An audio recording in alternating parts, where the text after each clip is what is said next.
Yep, Jason Segel is already naked. Yeah. Is that why you picked this movie? I mean, it is one of the greatest full frontal male nudity scenes in all of cinema. Dude, just come on. Who doesn't want to see a mediocrely built white guy just drop trout and flap his junk around, you know? Nothing mediocre about what I saw. Yeah, he was packing some heat. No, I didn't mean the penis. I just meant the bot. Like, you know what I mean? Who wants to see a guy that size with love handles and his dick out? Yeah. You know? Like, that's what we pay Hollywood for, right? It's like, no, we don't need Brad Pitt with the deep V. Get Jason Segel and his muffin top out here. It's definitely the most confident I've ever seen or felt. Like a regular dude. Yeah. Yeah. That's what I'm saying. Like, this is like a movie about a regular dude. Did he usher in the penis popularity on movies and TV? Because now it feels like every HBO show there's I feel like it was pre this. There was I can't remember the HBO show, but there was another HBO show like from a couple years before this that was like all full frontal male nudity all the time. Oh, I like Spartacus. maybe Ooh, Spartacus did have a and lot of like dick. Hung. Do you remember Hung? According to the name. Wait, there was a lot of dick in that? Yeah. Be surprised. But yeah, the one where Thomas Jane plays like a male gigolo. Yeah. I think this was the first like full frontal for comedic effect, if that makes sense, versus Yeah. like full frontal and like, ooh, this is sexy. One of my friends went and watched Dewey Cox like when it came out, and same thing. There's full frontal male nudity. And I didn't watch it for like 10 years because he was just like, dude, I just can't believe. Like, I walked out of the theater and I was like, okay, I'll stay away from that. But then I watched it. I was like, what was I doing? Not me, dude. I'm the opposite. I'm going to that. I make myself question myself sometimes. Like whenever there's like news about like a celebrity, like there's a couple years ago when everyone was talking about like, oh my God, Idris Elba's got a hog on him. I literally Googled like Idris Elba sweatpants, you know, like, so I was like, I gotta see what everybody's talking about here, you know, like I'm not gay, but I'll take a look. No, you know? well, I'm there now. I'm progressive now. This was, I'm there now, dude. I'll take a good look at a dick now. Oh wait, speak of the devil, dude. Jason Segel's lily white ass, and then. It's great, too, because right here, wait, no, they show it. They already did the... Yeah, I can't believe I was distracted. Rewind it. Oh, we're about to get the second best, like, part right here. The bend over, dude. Oh! Yeah, I would be more self-conscious, I think, in that position. Yeah, I at least, like, from the front, like, it's like, oh, you're going to walk out full frontal. It's like, all right, I got time to fluff, everything like that. It's just from the back, dude, just like you're going to drop it down. We're going to see your grundle and your, like, just the whole undercarriage. And you're like, dude, I don't think you guys want to see what's back there. Would you ever, if you were in a movie and they were like, we need nudity, would you do it? Why not? I've sent worse pictures. Do you know what I mean? Yeah, that's fair. Like, not unprompted. I'm not that guy. Yeah, but, you're not getting canceled for it. No. Funny thing about what you're talking about, our friend that left the theater, one of the first times he got in trouble for looking at porn was when he was little, and they're going through the computer, and he had just Googled big dicks, and they were like, why? And he's like, I don't know. I just wanted to see what a full-grown one looked like. I just got this small one. That's great. He's like, no. I just wanted to make sure mine was also big. You know? I want to see what the competition was like out here. You know? I just had to know there was hope for the future. Yeah. It's like reading the stock market, dude. This hug is so great. Oh, yeah. She's so, like, apprehensive. And it's like, is she apprehensive because she's acting, or is it because it's Jason Segel completely naked and she's like, oh my God? She's a pretty good actress. Yeah. I will say that. But also, if I were directing a movie like this, I would purposefully make it as uncomfortable as possible. Yeah. Like, do you guys remember the Melissa McCarthy like spy movie? Yeah. From a couple I years like ago? that movie. Okay. Yeah. There's that scene. I think it's like a post-credit scene kind of thing where she's in bed with Jason. Yep. Statham. He's hilarious in that. Well, He's her really good. husband is in that movie. Melissa McCarthy's husband, and he was on set, like right behind the camera, watching them film that. That's the kind of shit I would purposely stage. Be like, oh, you guys are doing like a full frontal nudity scene? Hey, Kristen, why don't you have your husband Dax Shepard come to set today? Yeah. Like it even more. Like, yeah, like, because now it's like, imagine that same scene, but knowing in your brain, it's like she's making that face to her off, like her real husband off camera right now. Just that. Oh, I don't want to do this. Yeah. I'm hugging this clammy naked guy right now.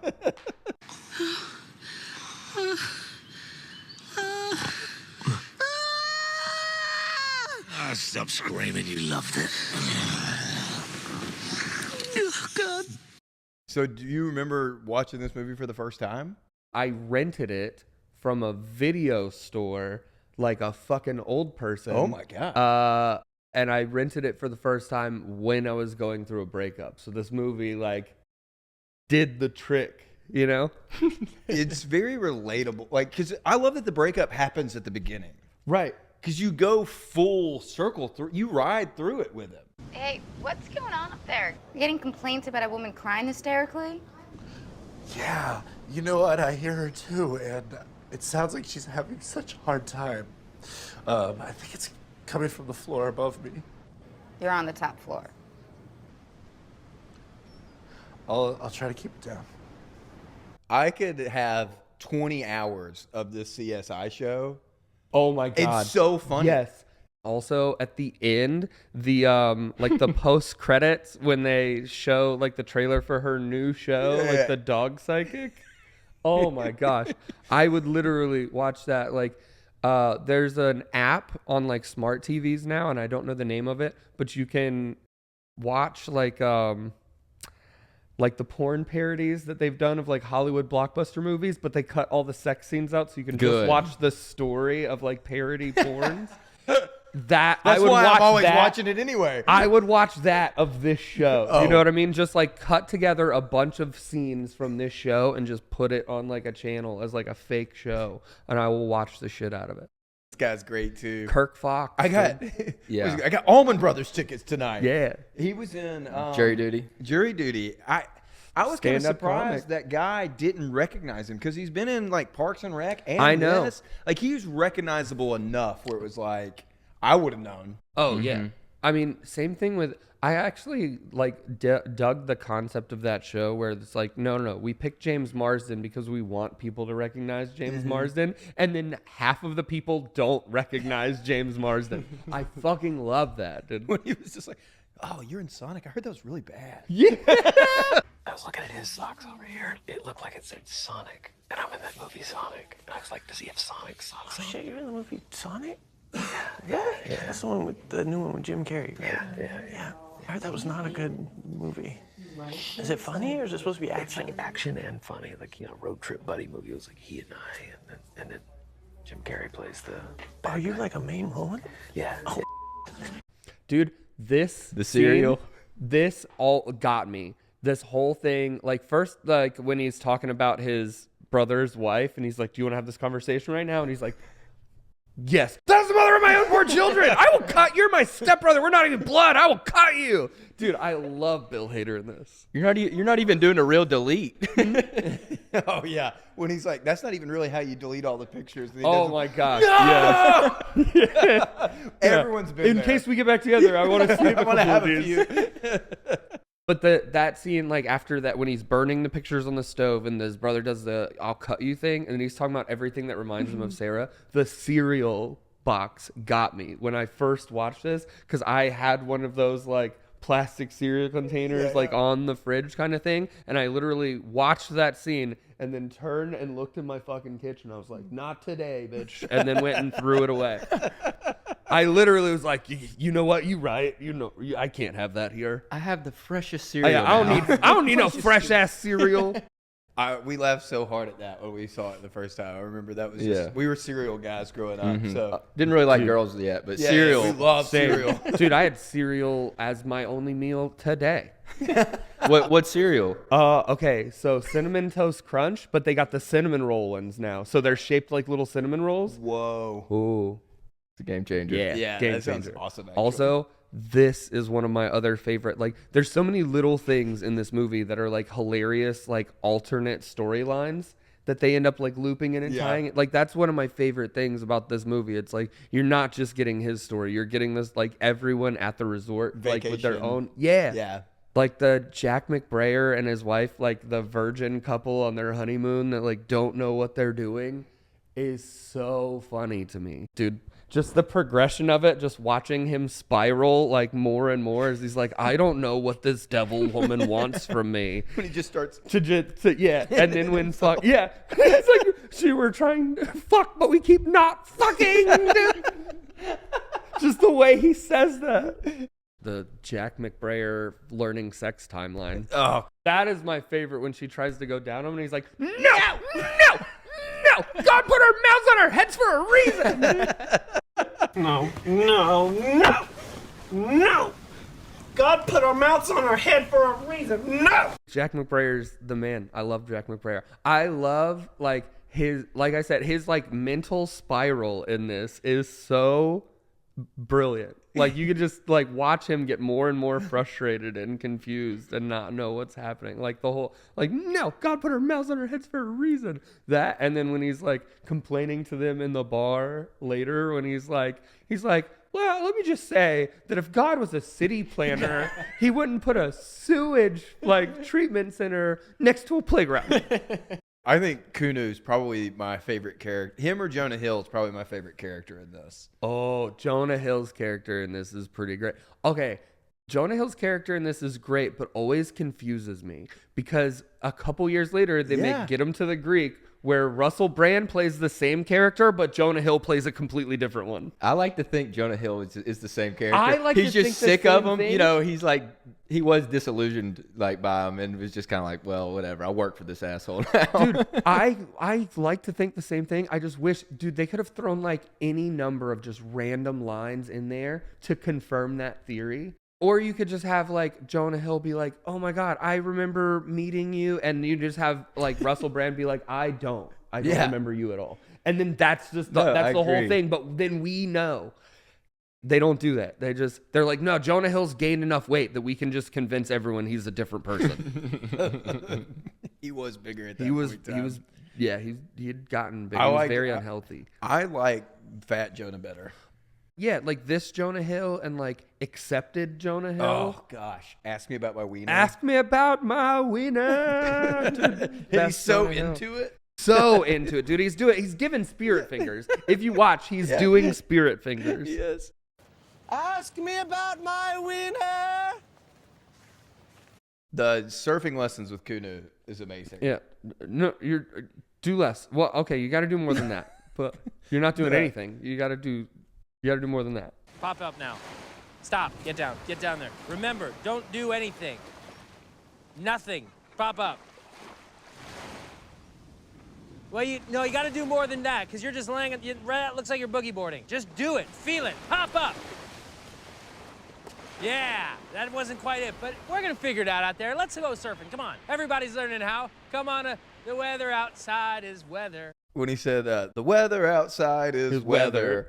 It cost them $90,000 because of that song. They had to pay the royalty for it, even though he changed it. That's wild. I would have edited that out. Yeah. I love when he goes back for the surfing lessons and he's like, yeah, I stopped wearing a watch when I moved out here, and like, you know, like time is just a concept. And he's like, oh, that's so beautiful, man. And he's like, yeah, plus my phone just has it, you know, on there. How long you lived out here? Man, I don't know. I quit wearing a watch when I moved out here. Wow, that's so cool. Yeah. No, like my cell phone has a clock on it, so I don't really need it. Right, so it's basically the same thing. And when he's like, I don't believe in like numbers or anything or age, but if I had to put a number on it, I guess I'd be like 44. Fuck. Yeah. How old are you? I don't really believe in age or numbers, you know? I mean, if you had to put a number on it, I guess I'd be 44. Fuck. Dude, just watching Paul Rudd like have that moment, like as an actor, like you're like, you understand that he's acting, but you're like, but is he? Like, cause he just, that moment when he's like, I guess I'd be like 44. Fuck, dude. Like he feels that. It seems like a genuine moment too. Right. Like even like Paul Rudd, but even in the character, because like I worked on a ski mountain for a little bit, and it feels like some people that go there, you know, time stops a little bit, and then you just one day wake up and you're like, oh, I am 44. That's what I'm saying. Like, it felt like he was playing the character doing the line and then realized he is the character. Well, it's Like, he's like, oh, I am Paul Rudd, and I also don't grasp the concept of time and haven't Well, he aged looks like 25 still. Exactly. first thing we got you for coming on. Oh, shit. Made You you guys this- found me. You guys made me a fucking keg of laughs hat. Yeah. So is that the first place you ever performed? That was the first like showcase. That's the first place I ever got paid to do comedy. Really? Really. I did like I started doing open mics, and I did like open mics for like 2 weeks, and another comic was like, "Hey, like you seem like you like might be like good at this and or taking this serious, and so you should like go meet these guys, because these guys, Keg of Laughs, had a like 2 weekly showcases. So they had like a Wednesday night and a Thursday night showcase at 2 different like World of Beers in Gainesville, and they had a writing group on like Sundays, so you could go on Sundays to like where they would do the shows at and like actually go on stage into a room with like just comics and like work out new material and get tags and feedback, and like this is kind of what, like where I figured out like the writing process and how to like, oh, like you need something between here and here to make this part funny, so then people will still be paying attention for this part and the whole thing. So yeah, Bob Smith and Keg of Laughs are who like taught me how to be like an actual comedian.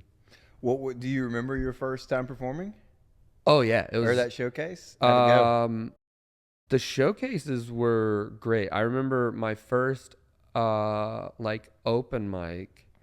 I went to one at the bar the Midnight, but the bar like closed and moved to a different location. But I went to this place in Gainesville called the Midnight, and that's like an outdoor like patio open mic, and this little like side patio. So I did like 2 of those, and they were like okay, but like not like great. It was like I was getting laughs, but like thinking back at like the jokes I was telling now, I'm like, oh my god, I can't believe you did that. But like I got laughs those first couple of times, and I was like, oh okay, like I'm hooked. And then my third open mic was at like in the basement of like the Phillips Center of the like Performing Arts or something, or the Hippodrome State Theater in Gainesville. Like they had a room in the basement, like a little like basement bar, and I did a show down there, and that was like the first time like friends came to see me do it, and it was like my third open mic, and it went well, and I was like, okay, shit, like people who know me have now seen me do this, and nobody like laughed at me, like not like in a bad like in a bad way, like they laughed when they were supposed to laugh, but not like just at me in general.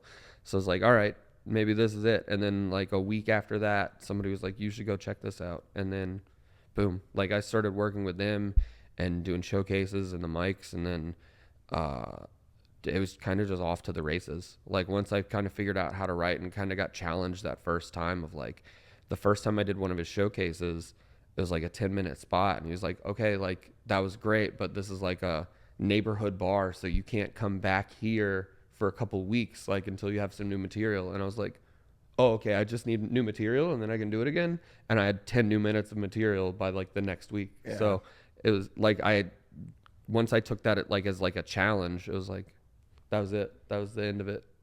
That's Here awesome. we are. That's so awesome. Yeah, it was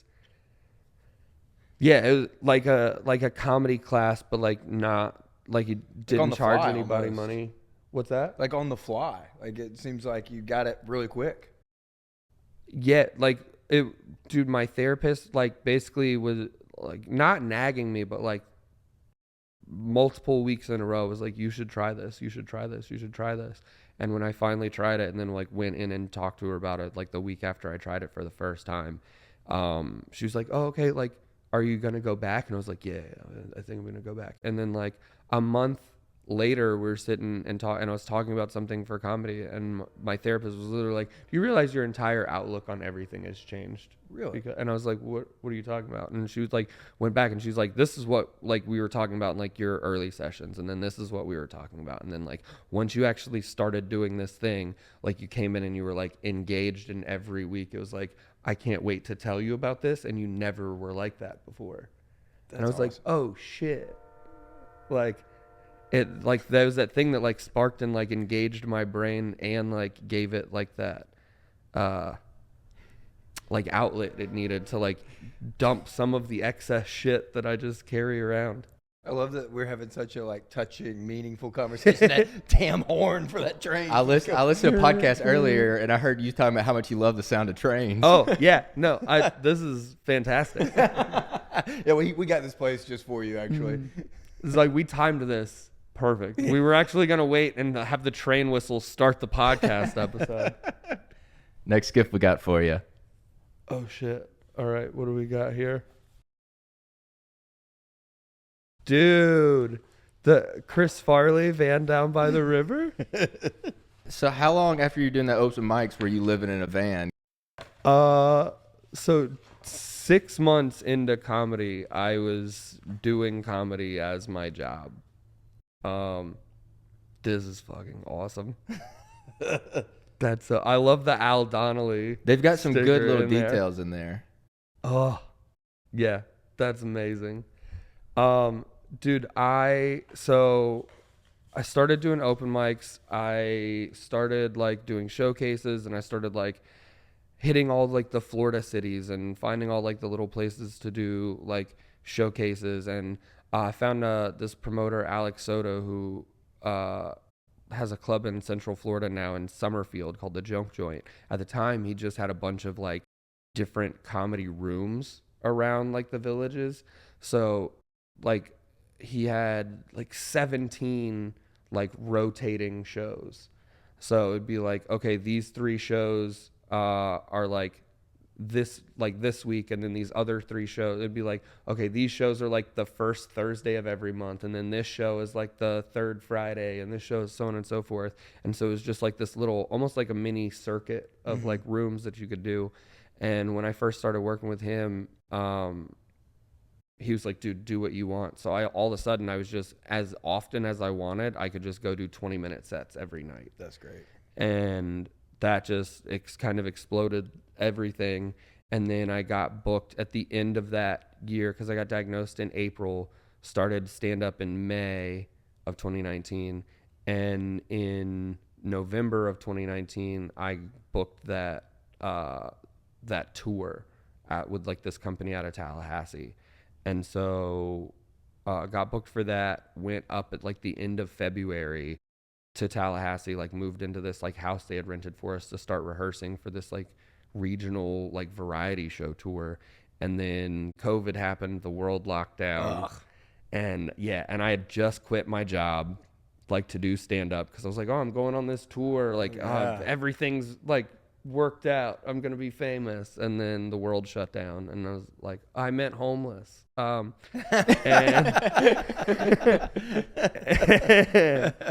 Yeah, so I basically, while I was trying to figure out like the next move from there, that's when I was like, okay, I'm gonna do the van thing and just like make my survival dependent on not quitting this. And it worked out. Is there anything you miss about living in a van? I miss the freedom of it. Like now, like this past year has been like, I've been like headlining and doing so much. It's like travel to the place, do the show, travel to the next place, do the show. And then like, if you're not like doing shows, then I'm like flying back home somewhere and sitting, and it's like the freedom of the van of like, okay, it's the same thing. It's travel, do the show, travel, do the show, travel, do the show. But it's such a built-in like part of the existence that you don't think about the travel as much. Yeah. Like it doesn't wear on you as much because it's like, oh, I just have to wake up and roll into the driver's seat versus like, well, I got to pack a bag and I got to do all this stuff and I got to lock everything down. Got to make the flight. Got to make the flight, and like the freedom of that. Plus just like, okay, I had a show in Charleston and I don't have anything else for like 8 days. My next show is in like Pittsburgh or something. So I'm going to take those 8 days. I'm going to go up to like New York City and hang out in the city and hit mics and grind and do all of that kind of stuff before I have to be in Pittsburgh. And now it's like, I don't have that freedom as much. It's like, well, I have 8 days before I have to be in Pittsburgh, but because I'm just going to fly home and sit there for 6 days, which I do like I like having like a place where I can just sit and chill. But there was something about like, felt like kind of like being a pirate, I imagine. You know, just like wake up. It's like, all right, let me grab like a piece of fruit or something to eat real quick, and then like, all right, let me go about like plotting my day. Where am I gonna go plunder next?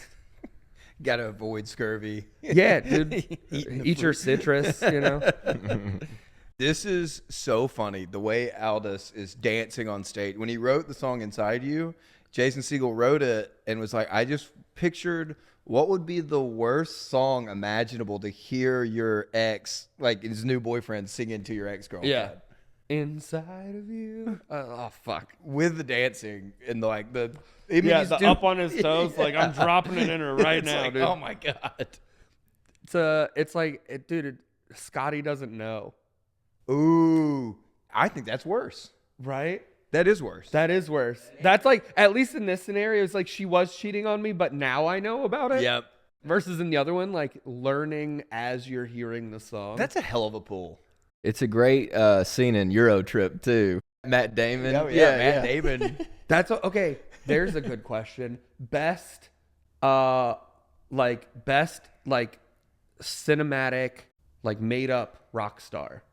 Ooh. That is a good question. Because you've got like Aldous Snow, you've got Matt Damon in Euro Trip, you've got The whole band in Almost Famous. the whole band in Ooh. Almost Famous, Yeah, Stillwater. the band in Scott Pilgrim, Oh yeah. The Sex Bombs. the Sex Bombs. To answer your question, I'll take Spinal Tap. Ooh, okay. Ooh, also, what's the band from Airheads? Oh yeah. They got a good cast there. I don't know the name of that band, but Yeah, yeah. Brendan Fraser, Fraser. Adam Sandler. Steve and Buscemi is Steve the most Buscemi. realistic one. Like I feel like, that dude plays Steve bass for Buscemi sure. is so underrated in everything. I agree. He's Dude. so hideous that he's like unassuming. Dude, I used to have this joke where, based on a real thing, like after a show one time, like when people were coming through and like shaking all the comics' hands and stuff, somebody came through and was like, "Oh my God, you're so funny. I can't wait to see you on Netflix." And one of the comics standing next to me was like making a joke and was like, "You might want to like listen for their album. Like they have like more of a face for radio."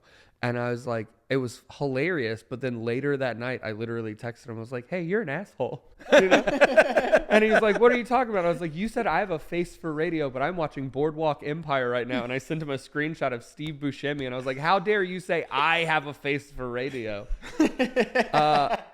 And I used to have this joke where I was like, Steve Buscemi looks like a blind person tried to draw tried to draw a Picasso painting from memory. Bug eyes.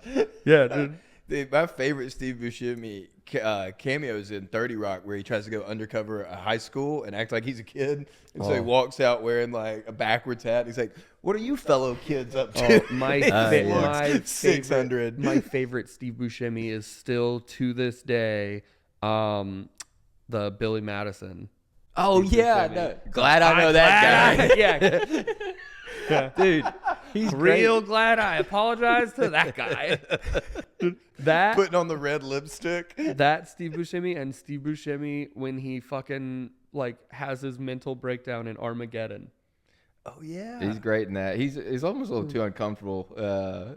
Just like I don't know that movie. He's like the source of conflict in it. She's like, this dude's an asshole. Yeehaw! Ride 'em, cowboy! Yippee-yi-yo-ki-yay! Get off the nuclear warhead. I was doing that guy from that movie, you know, Slim Pickens, where he rides it all the way in, the nuclear warhead. Now. I didn't see that one, huh? What's hilarious about Armageddon, like somehow like directly like the Michael Bay playbook, like the comic relief is also technically the main villain of the movie. Mm-hmm. Like, because if you think about it, like Steve Buscemi is the reason Bruce Willis dies. Like if Steve Buscemi doesn't fuck up the whole mission when he has his and mental he survives breakdown, too. and he survives. He survives, and Ben Affleck just has to look at this dude the whole flight back and be like, "Fucking, my fiance's gonna hate me forever because you got her dad killed." We just had that touching scene. Yeah, he just came around. Yeah, And it's not gonna land as hard telling your girlfriend like, "Oh, we hugged. We had a real." yeah. How do you I was explain gonna that do to it, her? and then he pushed me in there. He called me son. No, really, he called me son and he gave us his blessing. Yeah, sure he did. Sure he did. Yeah, Sure he did, Ben. She's like, he totally killed my dad. Yeah, that meme of Ben Affleck from a couple years ago, like standing in his like alley of his house smoking the cigarette, just like, oh my God. That is what I imagine the rest of Ben Affleck's life is after the movie Armageddon. He peaked. Yeah, exactly, dude. This was his peak, and the rest of his life is just him standing out in the alley being like, I should have died. If I would have known. If I had known. Yeah. I'd have never blown up that damn Yeah, ass. if I had known how many times she was gonna pester me about taking the trash out, dude, I'd have died. I'd have died with him. We'd have both died that day. Next thing we got for you. Oh shit. Blunt Man and Chronic. What? With the Jay and Silent Bob like back cover. That's amazing. How do you find these? Just deep diving, man. Yeah, we Dude, get kind of that's creepy amazing. with our research. But yeah, can you explain the significance of that to the audience? Yeah. So when I was homeless and living in the van, I was in Kansas City. Like I had gone, stopped to do a friend show while I was there, and met the owner of the comedy club of Kansas City. And a couple weeks later, he posted that they were doing a contest to open for Jason Mewes, for this sexy motherfucker right here. Just look at him with his little tighty whities with his little dick out. Just look at look at it, dude. But yeah, so they were doing a contest to like open for him. And so I drove back to Kansas City in the van to do this contest to maybe open for Jay. Won the contest, go back to open for him, and like crushed my, like, it was a Thursday night show. I was doing a 10-minute spot basically right after the host to open the show. And just crushed it, and like walked off the stage, like back into the little like back hallway where the green room was, and they have this little like almost like a little seating area like right through the door before you go into the actual green room. And so I walk back into there. The comic who's going on to feature, like we talk for a couple seconds, he goes out, and my buddy Matt is just sitting there waiting for me. Who I wasn't my buddy at the time, he was there with Jay, but he was just waiting for me. And as soon as that guy like went out on stage, he was like, hey, do you have a minute? Like, do you travel? Like, are you comfortable flying? Stuff like that. And basically he was like giving me the breakdown of like, hey, Jay wants you to come and like open some shows for him. And then Jason Mewes just sticks his head out of the green room and goes, hey, brosif, can you get on planes and shit? And yeah, this motherfucker was like, hey, bro, can you get on planes and shit? Like, did they let you do that, or you could fly? And yeah, this motherfucker started bringing me on the road with him and doing shows, and this dude like made me like a real professional comedian. Isn't Kevin Smith a producer on your special coming out? They both are. Jay and Kevin are both executive producers for my special. That's awesome. Like I started going on the road with Jay. He introduced me to Kevin in New Jersey. We went up to do shows for a weekend in New Jersey. And while we were doing those shows, during the day on like Saturday and Sunday, they were doing meet and greets at their comic book shop in Red Bank. And so Jay took me down with him to the comic book shop, and took me out, like met Kevin, did like the first half of like the meet and greets, broke for lunch, took me around the corner to get to introduce me to the Taylor ham and cheese, like New Jersey, like the fucking roll, like sandwich thing, and fucking changed my life with that, because that sandwich was so good. Yeah, he was like introduced me to Kevin in the store, and like when we first got there and like went in, we're starting to set up before they let people in, and like I'm getting introduced to like Walt and Bry from Comic Book Men and like the like their podcasts and stuff, and like and Kevin's just standing in the back, and Jay takes me over to like introduce me to Kevin, and Kevin like cuts him off, and he's like, oh, you're AJ, Jordan sent me one of your videos. So Jay's wife, Jordan, is like his booking manager and like manages like the Smodco company for Kevin. And when I first started opening for Jay, Matt had me send Jordan like a video of my set from like the night that I won. Or he was like, come on the road with me. So I had sent her a video of that set, and she sent it to Kevin Smith. And so when I first met Kevin Smith, he was like, no, I know who you are. You're so funny. Dude. And it just blew my mind. And then a couple months later, they put me in a movie. I went and filmed on Clerks 3. And Were you one of the nurses chasing Jay? no, I was in one of the hospital scenes. So the scene where Justin Long is explaining to Randall that he's going to have to shave him. Yeah. I'm in the background of that scene, but they changed camera angles and you can't see me because I fucked up bad. Because they put me in the background and they were like, to like walk me through the scene, told me what I was going to do. And I was supposed to be like a family member of a patient. So I'm like supposed to go up to the nurse's station, start trying to find where my mom was. And he's like, well, it's going to take them a while to find her because this is like a long scene, like a long dialogue scene. So you're going to like be here talking to him, waiting for your mom. You're going to like start getting frustrated. And then eventually a nurse is going to like bring your mom and you're going to like hug her and then walk out of the scene. And I was like, okay, cool. So like while we're standing here having this fake conversation, like what am I supposed to be saying? And they're like, oh, just make it up. Well, I'm a stand-up comedian and I've never been in a movie before. So my entire relationship to like making content and being in front of a camera is be funny. Get attention. Like get their attention. So I start being funny and like making up this scenario with the guy at the nurse's station about how my mom had fallen asleep with a cigarette in her mouth, but she'd like, and he was like, oh, so her bed caught fire. And I was like, well, no, mama sleeps in her Dale Jr. recliner. So, you know, this whole thing. And basically it ended up being like my mom, I explained to him that my mom fell asleep naked in her Dale Jr. recliner and the cigarette rolled out of her mouth and just lit her pubes on fire. And so I'm creating this whole intricate story about my mom, and this guy's just trying to keep a straight face because the cameras are behind me. So I'm like lit up. I'm making this dude lose it, and he's just like trying to keep it together and not ruin the scene. And so yeah, they had to use like a different one of the other camera angles because they couldn't get like enough. You killed too hard. Yeah, I killed too hard. And then when they called cut and he like busted out laughing, I got in trouble with one of the assistant directors because he came over and he was like, oh, what's going on here? And that dude just snitched and told the whole thing. And so an assistant director started yelling at me until Kevin Smith like came out of like the little like the video village they had set up in like this like surgical operating room. So he comes out of was coming out of the video village as that guy was like catching his breath and about to like unload like another round at me.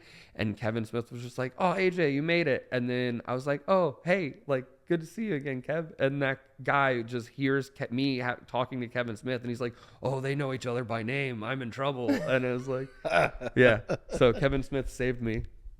That's so awesome. From an assistant director. Well, I'm glad you said that because I saw you in the credits and I like watched the whole movie again being like, I must have missed them. Yep. So I'm in that scene, and then there was another scene that we did in the video store / dispensary. Oh yeah. But that they cut from the movie entirely because there was a scene where Jay and Kevin were playing Fortnite and they like win the match and Jay gets up and starts like dancing and does like a rap about Fortnite.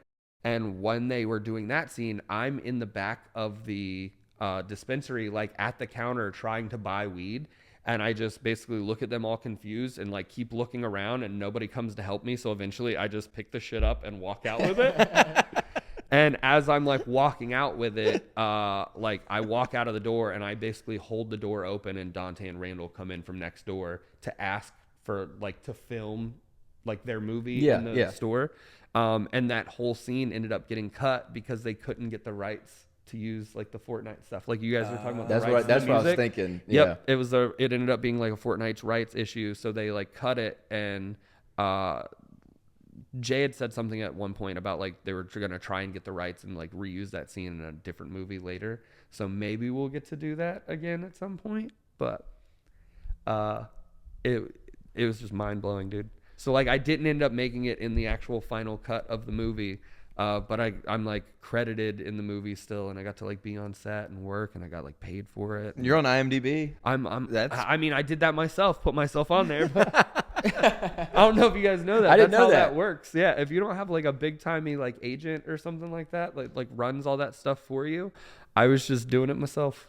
Well, that's still an incredible experience. Like Clerks, I mean, it inspires me so much, that first movie, just because, I mean, even doing this podcast, it's very DIY and just that whole attitude to just go out there and make something. There's a lot of women in the world, but most of them don't bring you lasagna at work. Most of them just cheat on you. You know, there's a million fine-looking women in the world, dude, but they don't all bring you lasagna at work. Most of them just cheat on you. This scene's great too, with him giving them the CD. It has a picture of Jonah Hill's face all over the CD too. This, and when they're having dinner together, when they have the dinner together, and Jonah Hill's like, "Hey, by the way, what did you think of my mixtape? Like, did you listen to it yet?" And he's like, I was gonna listen to it, and then I didn't, and just continued living my life. That is one of those insults where you're like, oh, that's like, it's not an insult, but it's such a deep cut, dude. I was actually meaning to ask you, what did you exactly think of my demo? Like, did you get it? Did you get it? Oh, no, I was going to listen to that, but then I just carried on living my life. Do you watch White Lotus? I have not watched White Lotus. Well, it's pretty much like Fancy Vacation, rich people. And someone gets murdered, but I could see Jonah Hill murdering Audie Snow after that comment. Dude, to get like a sequel to this where that is what happens, like maybe they all reunite in Hawaii or something, and then all the snow is murdered, and you just do a sequel to this, but you do it like fucking like the Hercule Poirot or whatever, like the Agatha Christie style, dude. Like the ones they've been doing with Kenneth Branagh, they're creating like the Agatha Christie verse. Yeah. They did like Murder on the Orient Express. Oh, yeah. You just do this, like Murder on the Orient Express. Murder at the Kanapali Ali or whatever this place is. If they had to do a Get 'Em to the Greek sequel, I would love it to be like Audie Snow facing cancellation a little bit. That's what I'm saying. That would be relevant. Like, make that the third movie in this like series. Like, make the third movie they come back to Hawaii and reunite. Maybe that's why he goes to Hawaii. He's just trying to get away from the news and stuff. Who's gonna get well, canceled maybe not first? Actual Diddy, since he killed Tupac. Wait, what do you mean? Who would get canceled first, Audie Snow or Rachel? Mila Kunis. Oh, no, Kristen Bell. Bell. They're all in the hot seat right now. Yeah. Ooh, Jason Segel's. How about they come back? They come out to Hawaii because Billy Baldwin got canceled. her dog psychic show gets canceled because Billy Baldwin's problematic, dude.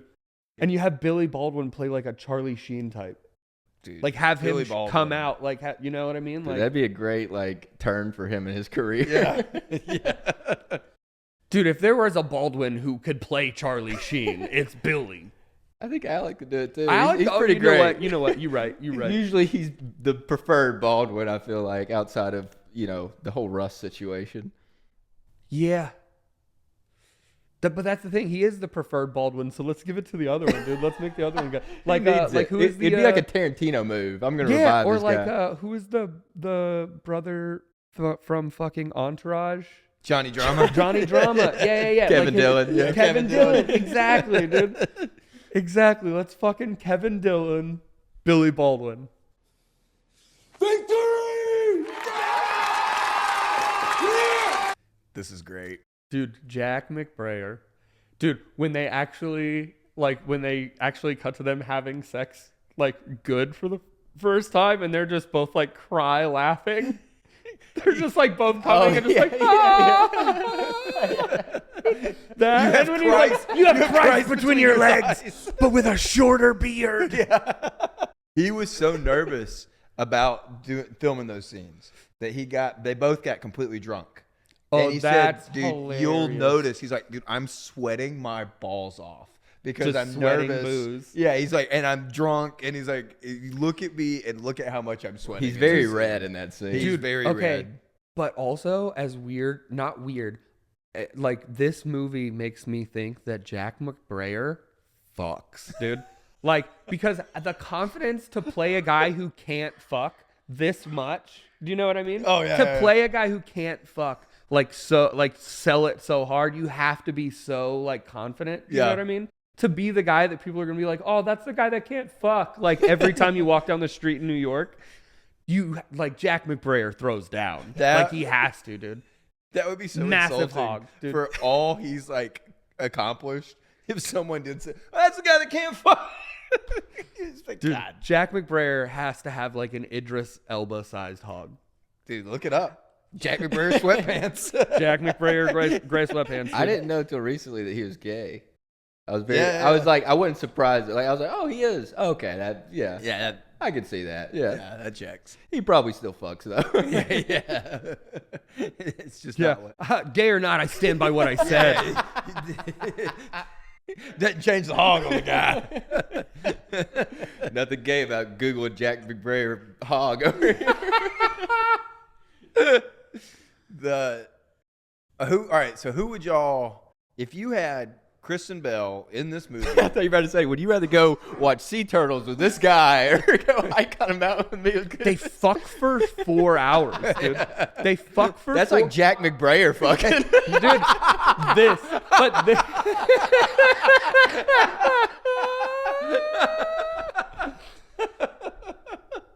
It's like, do you have a 4 hours to talk about my Lord and Savior Jesus Christ between your thighs?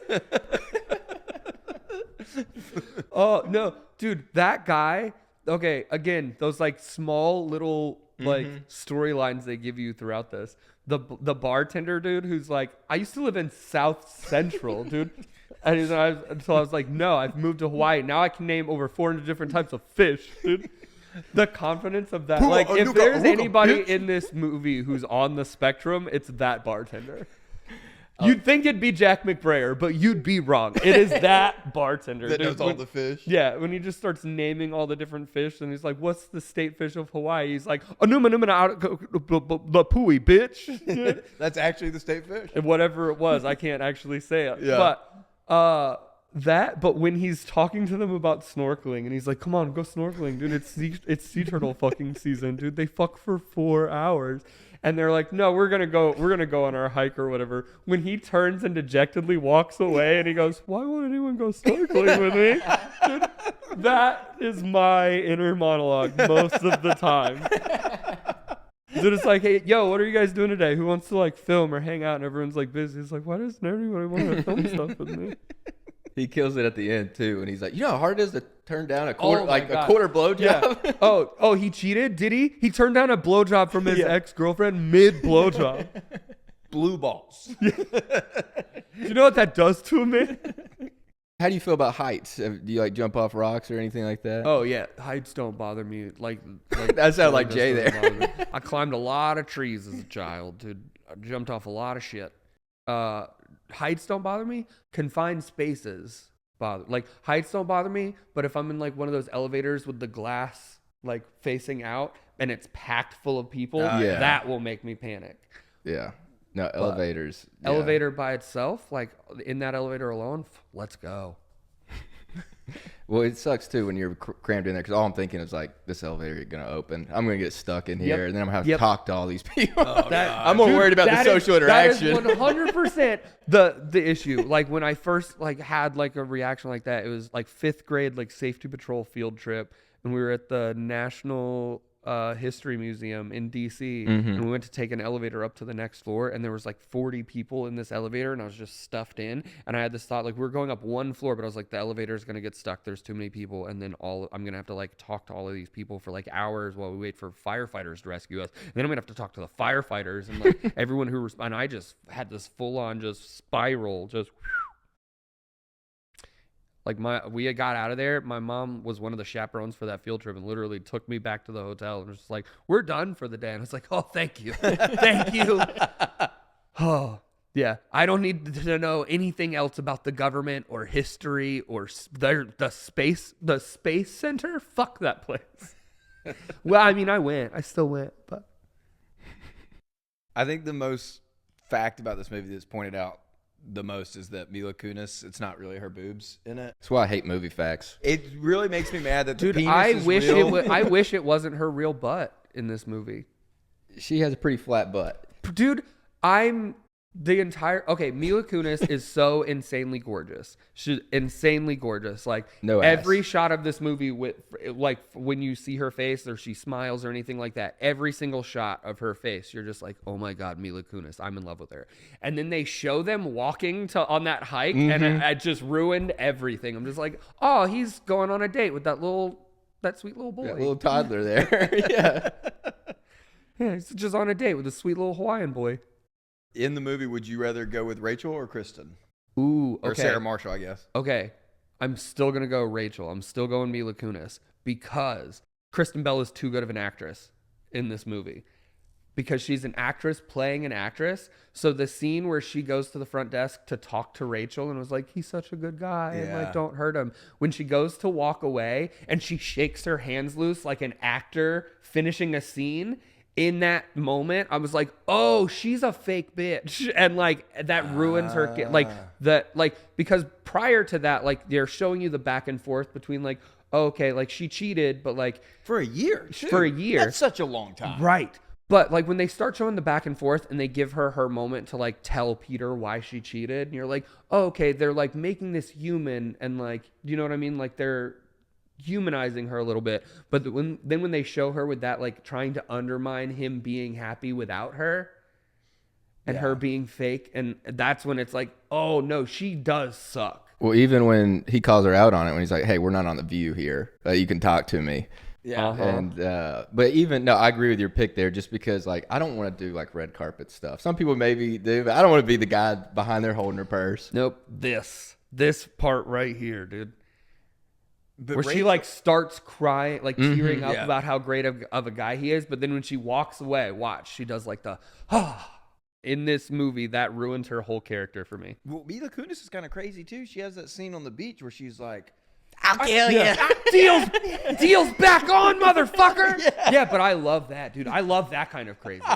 I'll take crazy over fake any day. Okay. Do you know what I mean? Fair point. Like that is crazy versus this is like manipulative. Yeah. I'll take crazy over manipulative any That's day, fair. dude. I'll take a girl that'll stab me over a girl that'll like lie to me. That was just reaction where this is premeditated. Exactly. Yeah, I could see that. And I like someone that's genuine, just where you know where you stand with them. Exactly. You know? Who's had the better career? Oh, Mila Kunis, 1,000,000%. Yeah. Yeah. I love Kristen Bell. I love them both. Same. I love them both. But Mila Kristen Kunis. Bell is like, especially now, like Kristen Bell is a TV star more than a movie star. And I mean, just Mila Kunis, that 70s show, Family Guy alone, those are two 10-year plus shows. That's what I'm saying. Like Mila Maybe not Kunis went that 70s TV, show, but yeah. movies, and never went back to TV. Versus like Kristen Bell, like went like Veronica Mars. Yep. Then went movies, and then went back to TV. Like went back to Veronica Mars, and then The Good Place. Yeah. Which is really good. Very good. Next gift we got for you. Oh shit. Shaving cream?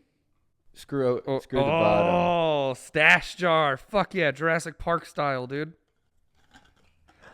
So those, you can put some carts in there. I saw you make a post where you said that. Dude, it's like the actual fucking Jurassic Park shit. What? I feel like fucking Wayne, whatever his name is. Newman. Dude. Yeah, Wayne Newman, dude. All right, this guy's in the CIA. See, nobody cares. Yeah. Dodson, we've got Dodson here. See, nobody cares. Nice hat. You're trying to look like a secret agent. I saw you make a post that even though you have your medical marijuana card, you still feel paranoid about carrying weed around. So I thought that'd be perfect for you.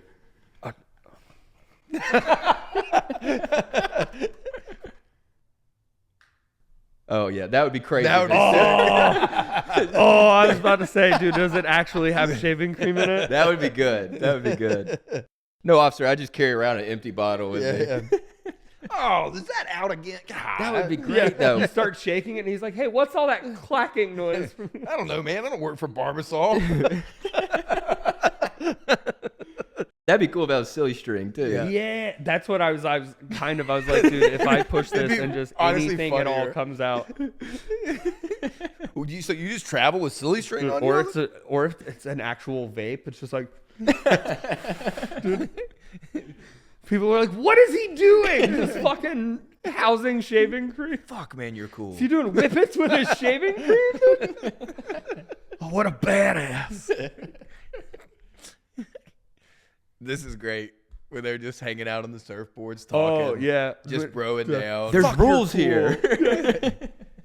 Fuck, you're cool. You slept with Sarah a year ago? Oh, I thought you knew. Peter, please, don't take it seriously. What the fuck, man? You Don't get offended by that. can't be so casual about this. This isn't Europe, okay? There are rules here. The scene where, like, after Aldous and Sarah break up and he's leaving the hotel, when he's, like, sitting in the lobby and Peter walks up. Dude, the look of genuine joy on Russell Brand's face to see Peter. Yeah. Like, that's one of those things about this movie. It's like, it's a rom-com in reverse kind of thing. Like, because there's the romance of, like, him meeting the new girl. There's the end of the romance with him and Sarah Marshall. But there's also the bromance of him, like, meeting this dude who he hates, and then it flips around. Like, that's Black Sheep. That's like every Chris Farley, David Spade movie. Do you know what I mean? Where, like, David Spade starts out hating this dude and grows to love him. Like, they've managed to fit two different styles of comedy into the same movie, and I love that. Hey, Nick, I don't know what happened there. Sorry, technical difficulties. Battery. Is it just me, or does anytime someone, like, change the battery on a camera, I think of that True Lies scene with Arnold Schwarzenegger where they have the terrorists, they're filming the terrorists, and the guy, like, all of a sudden is like, oh no, and, like, pulls his head out, and the guy's like, what? And he's like, Batarassis.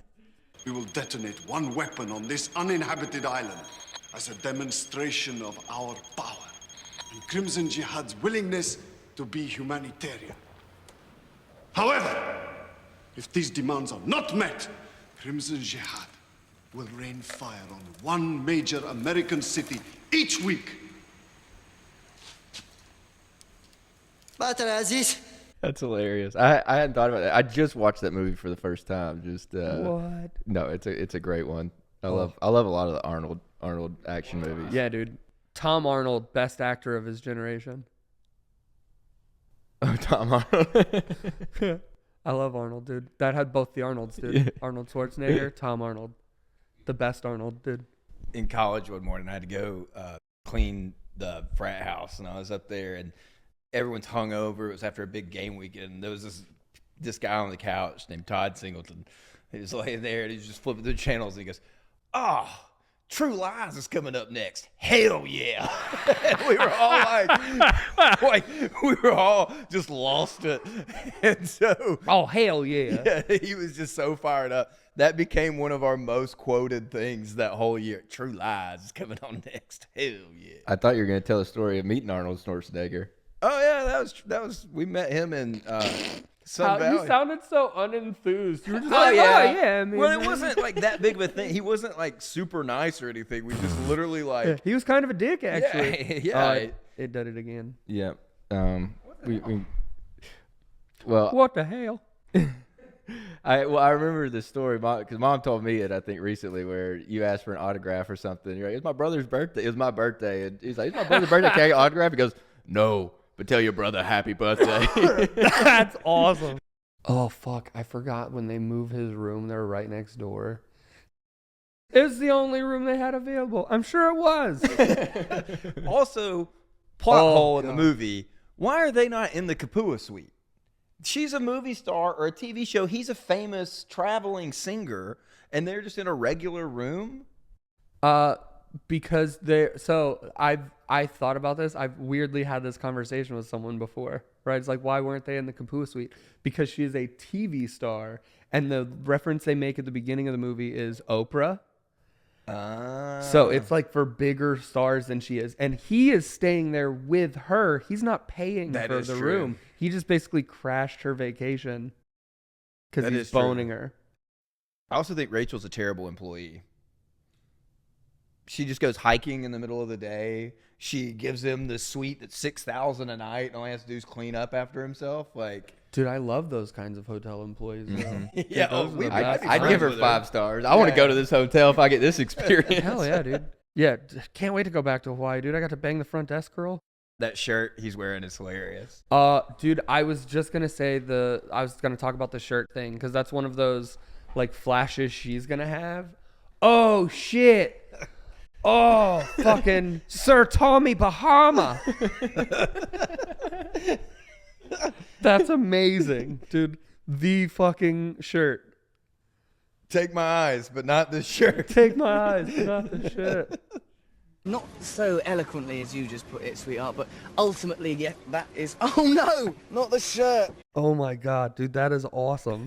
I love the old guy that walks by and points at his shirt. That's going to be me, dude.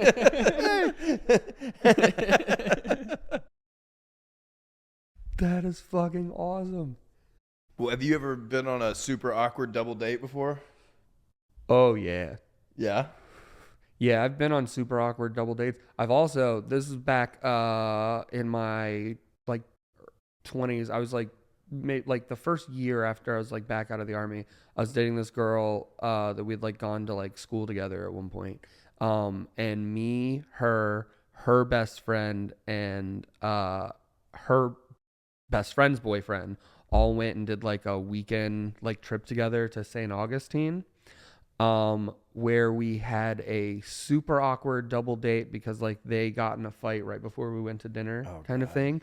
But then it got way weirder because then after dinner, like we went back to like this condo Airbnb thing we'd rented like on the beach in St. Augustine. Like me and my girlfriend are like walking the beach. They're down like walking the beach doing their own thing. And then like we all get back to the condo at the same time, all with the same idea. Like everybody's trying to fuck, right? So we literally end up doing like the 2 hotel beds, just like everybody stay under the covers kind of thing. Is the most awkward. It was like an orgy, but not an orgy, dude. It was like a Mormon orgy. This feels like it's seen in a movie. Right? Yeah. No, it was just super awkward because and then they finished having sex before we finished having sex. So then it was like, yeah, fucking, yeah. You know how I do, dude. Me Jack, dude. Yeah, dude. We're trying to fuck and we're actually fucking, dude. That would be so funny. Start dirty talking like, oh yeah, you like that? They just finished over there. No, dude. What's weirder is like you're trying to like keep it down, like you're trying to be quiet and respectful, and then you just hear her friend be like, "So we're done. We're actually gonna go to sleep now." Yeah, that's what they're hearing. Yeah, nothing more awkward. Nothing more awkward than mid-sex hearing, especially someone with like an anxiety disorder, hearing your girlfriend's friend say, "So we're done," and then your girlfriend ripping the covers back from underneath you and being like, "Well, maybe go for another fucking walk then." That's awesome. Yeah, it's incredible. Yeah. Not for me, because the covers get flipped back, and now I'm just making eye contact with my girlfriend's friend's boyfriend. And it's like, I don't think we're supposed to be making eye contact right now. Do you know what I mean? It's just like, hey, stranger, my dick's out right now. Well, it's not out. It's in her, but it's out. I was gonna say, if it's out, you're not doing it right. You might want to get out of. It's half out. Yeah. When I asked you about a double date, never did I think it was going to lead there. Incredible. I overshare a lot. I don't. Yeah, if you want us to cut that out later. No way. Yeah, no. I apologize, but I apologize for the disorder, but leave it. Leave it in. I need people to know these things about. Yeah. Yeah, that's gonna be the clip. Are you kidding? Yeah, that's so funny. Oh. Yeah. Maybe you should just go for another walk then. No, that's great. That would have got me right there. I'd be like, yeah. Oh God, now we're good. We're also done now.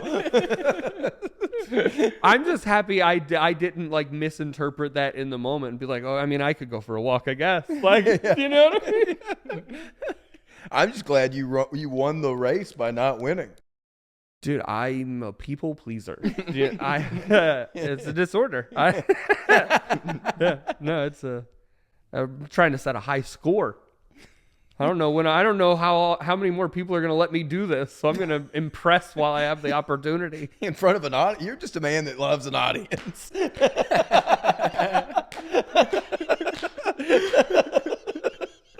Well, dude, put me on any stage and I'll kill it. Well, here's the thing. Audiences make me twitchy and stimmy, so I kind of think you're right. I think the audience might have made me better at sex that day. You were giving her more twitch? Yeah, dude. That thing you were doing.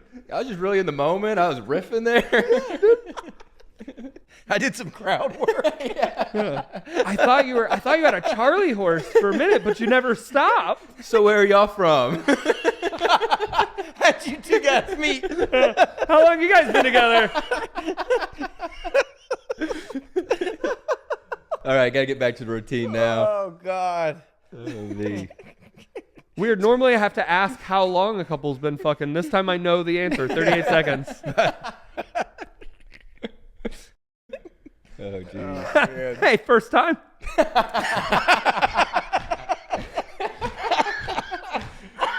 Oh, jeez. Oh. Man. That was good. Y'all basically did the sex scene here, but just No in wall. the same room. That's the other like unrealistic part about this movie is you're telling me like a Hawaiian hotel resort has walls that thin? Yeah, Yeah. that's true. But in the bungalows, those are the bungalows? You're telling me they got walls that thin in the bungalows? That's where everybody does the fucking, dude. It's literally where all the newlyweds go to That's fuck, probably dude. the Like what first Jack thing they make McBrayer and sure, them. yeah. Yeah, have been doing the whole time. It is weird that when they show that scene of Jack McBrayer that there's not other people in the room. God. That'd be great. It just pans over and Aldous is sitting there like coaching him. If it pans like to those sliding doors, like the little back patio, and there's just a crowd of people like watching through the sliding doors, dude. Wedding Like, in Hawaii. like golf spectators, dude. Like just a crowd, like a group of Asian tourists that are being like golf spectators for these gingers fucking, dude. No notes. This Asian dude slaps the glass. He's like, Gojira! We saw this movie the first time ever in theaters with our parents. Oh, wow. Yeah, sitting right next to my mom. We loved How I Met Your Mother. Like as a family, we watched it, and like we actually met Neil Patrick Harris one time. Yeah. Not Nate. I feel like we're name dropping. love- So Man, much. we are. We talking about Arnold. Okay, It was all the same time. We were at a party same. with him. I rented this movie because I loved Jason Segel so much in How I Met Your Mother. Yeah. Huge How I Met Your Mother. It's Us a too. very underrated TV show. Dude, one of the greatest sitcoms. Hot take. Dude, How I Met Your Mother is better than Friends. Easily. I'll give you Hands that down. for sure. Ted Mosby was the fucking, like the Ross character, like the woe is Yep. me, I'll never find love kind of thing, like on the hunt for love. Dude, Neil Patrick Harris kind of Joey a little bit. Neil Patrick Harris is like Joey and horny Rachel all in like one like kind of thing. Like, dude, Neil Patrick Harris's character is so fucking good in that show, dude. Wayne Brady as his as his like that brother, is perfect casting. Flamboyant brother too. Yeah, well, but when you first meet him and they're wingmanning each other and you don't know he's gay, yeah. and then you find out that his brother is gay, but still also crushing ass, Which is so funny because Neil Patrick Harris being gay. I don't know. It's I like a meta know. layer. Yeah. When we met him with my dad. It's so funny. And our dad, he was in Costa Rica, and we hung out with him, and he was with what ended up being his husband, the guy that played Scooter on the show. okay. So they ended up getting married. Well, at the time, they were just like, oh, we're here surfing and hanging out. And we left, and my dad was like, that guy's gay. And we were like, what? And he goes, two men don't go to Costa Rica to go surfing together. At the time too, we thought he was crazy. We were like, honestly, Dad, you're like, come on, dude. You can't Yeah, just you're say like, Dad, stuff you're like being that." homophobic. Yeah. Now you're like, Dad's fucking nailing it. 2 years, yeah. Then 5 years later, it comes out as gay. He comes out as gay, and we're just like, did Dad have the best gaydar of anyone in the family? Like, He's like, no, I know things. this is when he's thriving. Yes. He's like in the hot tub with all the Dude, people. he's in his pocket. He's Yeah. finding it. He's getting his groove back, dude. This feels like footage that Dude, wasn't even made for the Dude, film. That he do just you did know? this. Do you know how hard it is to impress children? Yeah. Dude, he's killing right now. He is. This is when I feel like he's the most Marshall Yes. in the movie. I think Jason Segel is one of my favorite people to watch Heartbroken, and he does it so many times in Freaks and Geeks, season 2 of How I Met Your Mother. Like that's my favorite season too. Yep. It's just Yes. when Lily leaves him. And Dude, have you watched Shrinking? yes, Oh, it's so I really love good. it. Yeah, Harrison Ford is hilarious in that. God. So funny. Speaking of Harrison Ford, I still think my favorite Harrison Ford thing of all time is when he real life knocked out Ryan Gosling when they were filming Blade Runner? Blade Runner. I didn't know that happened. Yeah. That's badass. So Yeah, dude. I guess they were like filming The fight scene? like a fight scene, and Ryan Gosling either like missed his mark or like did something that like startled Harrison Ford, and Harrison Ford like actually hit him and just dropped him like a bag of potatoes, dude. That's awesome. It was probably the scene where they're like in that diner. I think like, so. You know, like they're like Elvis is performing or something like that, like a hologram. But yeah, that's awesome. Now I like Harrison Ford even more. Yeah, dude. When you think you couldn't like him anymore. Dude, like, yeah, just the knowledge that if Harrison Ford wasn't an actor that we know about, he'd have still been a carpenter for like 30 something Oh, years. yeah. And he'd have turned into that old man that would just knock dudes out on the bus. I like Ryan Gosling too. I think I like him. I think he's I like him hilarious. too, but like I think it's hilarious that he knocked him out. Yeah, I also think it's funny because he's so, damn good looking. It's like, all right, if anybody needed to get punched in the face. So damn good looking. But I think the thing that I love about Ryan Gosling is outside of the characters that he plays, like real life Ryan Gosling is handsome as fuck, but just awkward. Have you seen the movie Driver? Yeah. There's a lot of talk Drive. online whether or not he has whether or not he's on the spectrum or not. Dude, What do you think? I think he's one of us. I 100% think he's one of us, because it's not just the movie Drive; it's every movie he's in. Oh, you think Ryan Gosling in general? Ryan Gosling in general is on the spectrum. Yeah, not the character, the guy, dude, the guy, dude. Because they're Drive, Place Beyond the Pines, Lars the Real Girl, Lars and the Real Girl, dude, Nice Guys with Russell Crowe is so funny, but watch just Ryan Gosling in that movie. He's so awkward and uncomfortable. Like the way Kristen Stewart, people say Kristen Stewart is the same in every role, but negatively, Ryan Gosling is a smidge of the same guy in every role because that's just him. I was just thinking how insane The Notebook is when he's like about to kill himself if she won't go out with him. Ryan Gosling, okay. And then he builds a whole house from scratch. Okay, but The Notebook is the movie where Ryan Gosling plays the most normal character. Outside of that, he is so awkward and like it's weird to watch, but I like it in such a weird way. He's like even when he's like trying to show emotion, he has trouble showing the emotion. AJ, a question we ask all our guests is, how did you find out Santa Claus wasn't real? Ooh.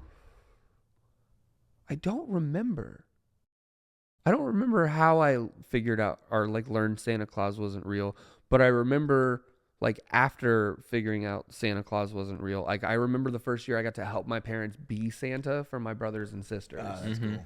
So like where it's like after they go to bed, like my parents, like my dad would come and like creak my door open and be like, psst, come on. And then like I'd get to go like to their room and help them wrap like the from Santa presents for my brothers and sisters. That's neat. And they'd be like, we already wrapped yours, so like, like you're still getting stuff from Santa, but now you get to help be Santa. So I remember that more than like the actually learning Santa wasn't real. Yeah, there wasn't a glass shattering moment for you. No, because it was one of those things like I think just because of the way my brain worked, I had figured it out like early enough, and like my parents were like, we can tell the surprise is ruined for him, so I think we just have to come clean. Yeah.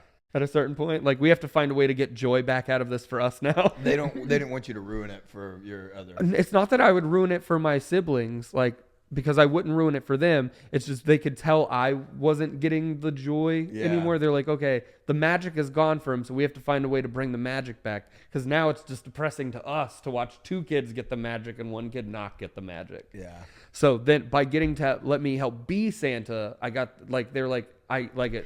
That's cool. You get to eat 2 bites of that cookie right there. Exactly, dude. It's like, I get to be like this, and I get to like help plan like a Christmas morning surprise party kind of thing, So like I got into that, and so they were like, oh, okay, cool. What's so funny, when we were growing up, every Christmas we'd wake up and run down and wake up our parents, be like, can we open up gifts? Can we open gifts? And my mom would be like, okay, well, give us like 5 minutes. or 10 minutes. We got to go set up the camera. And they would record like every single Christmas morning we had for like first 10 years of my life, and we hated it. We're like, this is awful. We're never gonna watch this. Like, who wants to see this? And now we do a podcast where we record people getting gifts. Dude, waiting in the back room while Dude, mom would hilarious. be like, hold on, the battery's not working. Oh, the SIM card's full. We've been up since 3:30. We came down here at 7 because that's when you said we could wake you up. That's hilarious, dude. That is kind of the whole vibe. It's like, hey, Merry Christmas. Yeah. Hold it up. Show the camera. Yeah. Yeah, my mom's like very proud. It's like, I did this. Yeah, I use a lot of her lines. Like, say what you got. What is it? That's hilarious. Dude, we just started our podcast, me and a couple other comedians. Yeah, What in Tardnation? What in Tardation. Like the old, like the What in Tarnation, Yeah. but like, what in Tardation. And we just put out our third official episode, but fourth episode, and we recorded it on Thanksgiving Day, and we had a conversation about like worst Christmas gifts we'd gotten, and we had that whole conversation about like being a kid and like getting a gift that like sucked and having to like pretend you liked it. Oh yeah. You know? And just the correlation between all of these things is very funny to me. And now, like, dude, these are better gifts than the gifts I got from my grandma growing up. Do you know what I mean? Like, I told a story on that podcast about how when I was like 7, from my mom's mom, my granny, who is a little, you know, but for Christmas when I was 7, I got like a dollar store set of like salt and pepper shakers, but they were Thanksgiving themed salt and pepper shakers. Like it was an Indian and a pilgrim. Oh, every kid's dream. Every kid's dream, dude. You're like, what am I going to do with these when I live in my van? Oh, as a 7-year-old, it's like, I mean, I guess I'll use them as like a bookend or something. This is great. The song that he sings. Oh, Peter, you suck. Peter, you suck. You don't Peter, do your anything. music is fucking terrible. This is my favorite part of the movie, for sure. What's your favorite part? Do you have one or? You don't do anything of value. Go see the psychiatrist. I hate the psychiatrist. You need a psychiatrist. I'm not going. You need to go see one. Then he just hits the paper. No, it's amazing edit right there, or like the cut. What do you think your favorite part of the movie is? I think it's when the big guy comes to get him out of the Kapua suite. It's so subtly funny when he's like, Dakota Fanning's people need this room. I wonder how they decided on that. Especially because at the time Dakota Fanning was like 11. It's not as funny now, but at the time when you're like, Dakota Fanning is an 11-year-old, dude, then 11-year-olds people need this room. Dakota Fanning and her people, they need this room. Oh my God. Dude, him eating the cereal out of the oversized bowl, that is the move. Okay, oversized cereal bowls. What is the weirdest thing you've used as an oversized cereal bowl? Oh, man. We had a bowl growing up that we used to eat popcorn out of, but we also used it when we would throw up and get sick. Mm-hmm. Oh, we had some bowls. Yeah. We had some pots like that. Yeah, too. it was like like mom a would be like, silver- big silver pot, and be like, I'll throw I up still in eat this. And it's popcorn out of it, and recently my mom, the dog, peed on the carpet, and she like was using it to squeegee the pee into, and I was just like, I can't use this one anymore. Yeah, no, we had those. It's like a big metal pot my mom would grab from the kitchen if we were sick, and that was like the throw up bucket. Mm-hmm. But it was like, you're gonna make fucking stew in this. So I just made my own. Yeah. Yeah. Yeah. Oh, that's mom's chili pot. I would steal the crock pot, like the inner portion of the crock pot. That's a lot of cereal. A lot God, of cereal, dude. I was a And that's cereal heavy as hell. kid. That thing's Yeah, like... dude.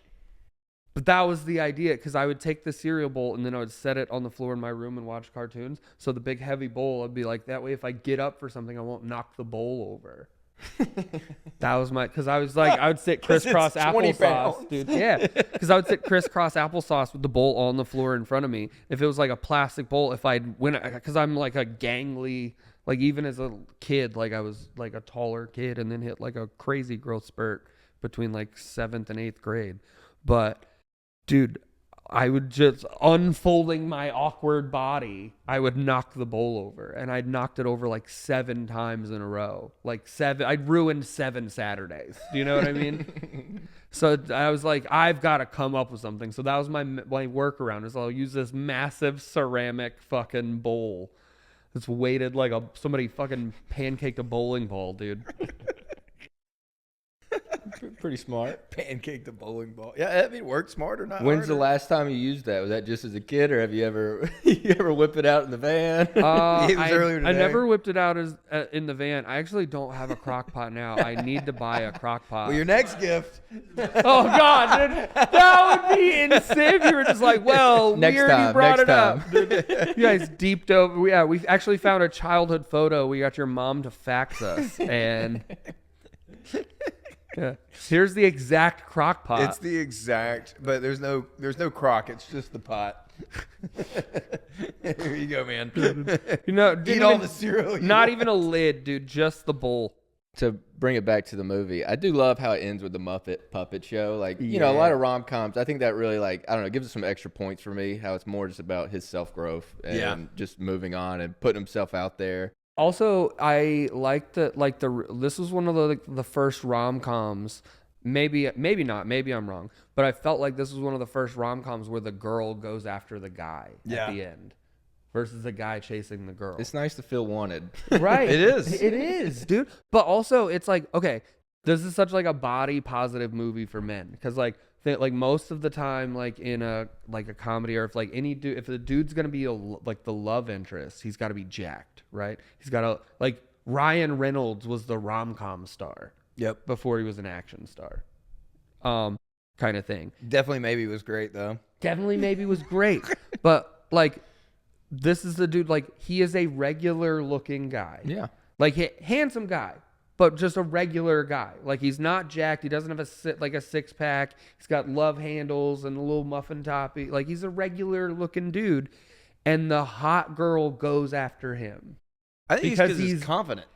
Confident, but also like chill. It's like you can just chill and be cool. I think that's called big dick energy. Big dick energy, dude. Yeah. But you also watch him transform from not having big dick energy. Like, you watch him gain big dick energy. And then lose it at the end. But fucking psychic dog, dude. Psychic detective. I forgot Jason Bateman. That's such an upgrade from Billy Baldwin. That is also, that changes, and I'm doubling down on the idea from earlier, like they should make a sequel where this show gets canceled and he should play a Charlie Sheen type character. Oh, Jason Bateman? Yeah, dude, Jason Bateman busting out of a hotel closet in Hawaii with two hookers. Mm-hmm. Oh yeah, is really Charlie Sheen. Because he's always a straight man. Yeah, usually. Dude, Jason Bateman doing full frontal nudity in the next one. Jason Bateman pops out of the closet and jumps on Jason Segel like fucking Leslie Chow in The Hangover. He's got my money. I'll be there. But he's just yelling about how hard he is. Like, he just jumps on Jason Segel fully naked and he's like, "I'm hard as a rock right now." And then they have sex in two double beds in the same room. Actually, him and Aldous Snow have double sex in beds next to each other. Double sex. And Jason Segel comes in and he's like, "What are you guys doing in my room?" It's the Kapua suite. Have you met Dakota Fanning? They're happy tissues, dude, after all.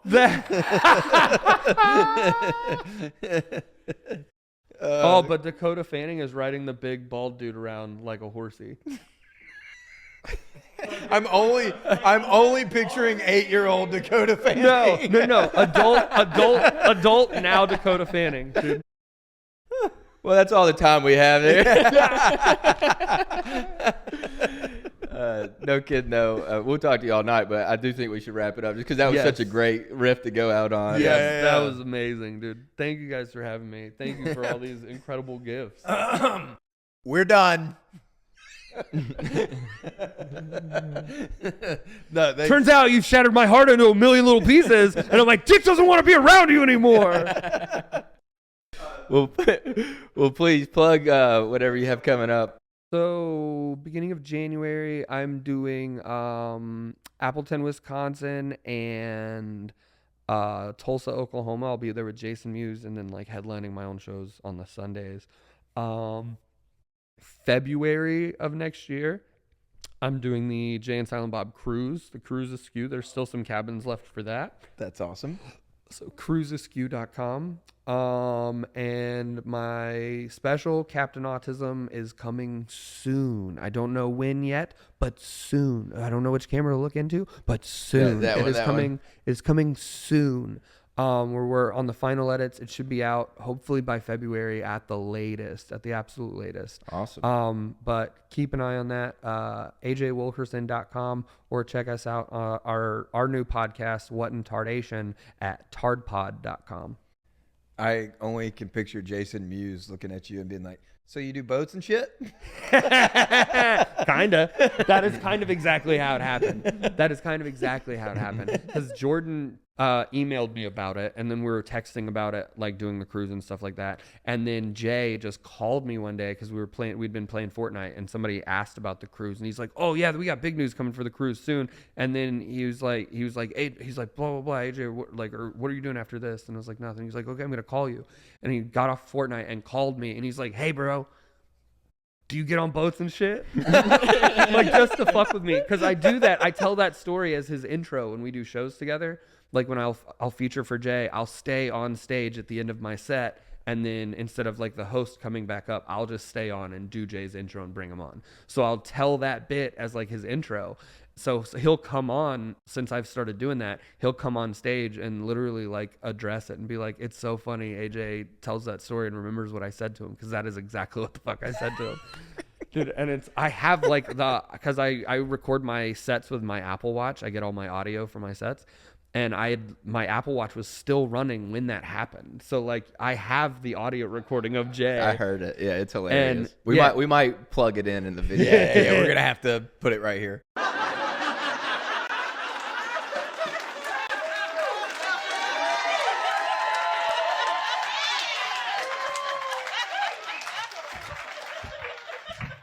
Thank you guys so much. My name's AJ Wilkerson.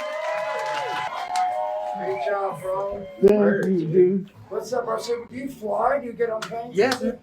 Love it. Again, I would love to get your input. I'd love to reach out. If you're ever able to meet, I'd love for you to feature for me. Dude, absolutely. I would fucking love it. Thank you so much, I love dude. it. Thank you. But yeah, so it's just like this running joke between us. So yeah, that is kind of exactly how I got asked to do the cruise. It's like, "Hey bro, you get on boats and shit?" No, that's awesome. Yeah. Well, I'm glad you get on pods and shit. Thanks for absolutely being man. here. I get on thanks for pods doing and shit. So we'll cut this if it's not funny. I just want to say it while we're on the air. If you don't want it, whatever. But when you were talking about doing research on different hogs and stuff. So whenever I saw, It's like, I got some research right here. I love that segue. Sorry. Whenever I saw Zach and Miri make a porno, Yes. Jay Mewes has his full frontal scene, and I was Googling at the time, like, because I hardly recognized him then too, because I was used to the long hair, and I was like, "Whoa, that's Jay Mewes," and I was like, "Was that actually Huge dick him?" on that guy. Huge dick. Quite on the that guy. cock. But I saw Ben Affleck spoke out and said, "Oh, well, he masturbated before the scene to make it look bigger." Which He fluffed. Which is what? But I was like, that's such a crazy thing to put your name out there. Be like, I know what he did. Yeah. I watched him every time, dude. That's movie magic, guys. Yeah. I mean, he fluffed, but Ben Affleck is a dick gazer. We know. Yep. Dude, he's just locked in, dude. Also, but how do you, I mean, to be fair, how do you miss that? Oh yeah, Nicholas Stroller in this said that Jason Segel. He's like, "Oh, trust me, that's not as big as it gets." He's like, he didn't have a full boner; it was just a partial chub, and it was like, dude, way to have your boys back. They talked about that too. He also fluffed. He was like, all right, I got to get to like a half chub situation I got a before I do surprise it. for you. I got a surprise for you.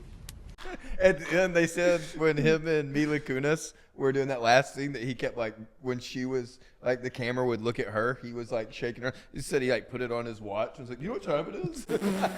Oh, that's a Nick Swardson. Yeah, dude. Oh, that's amazing. Pretty small clock or pretty small watch. Not his actual dick, but do you guys remember the TV show Highlander? No.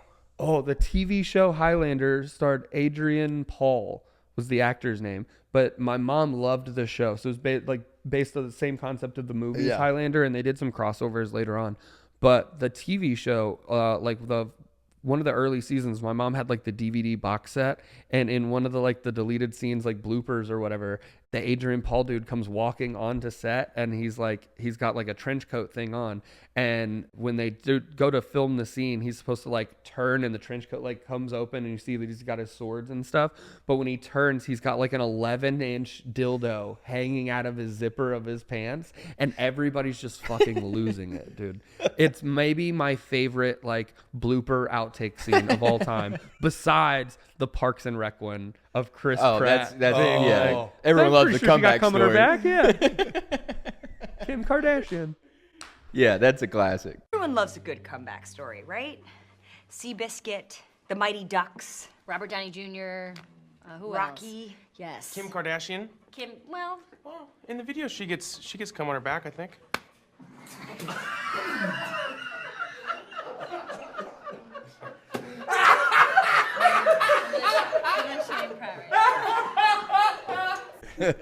Oh Hell man. yeah. Well, thanks again. Of man. This course, has been dude. Thank you incredible. guys for having me. Yep. We're keeping the JMU stuff. Keep it. Huge hog.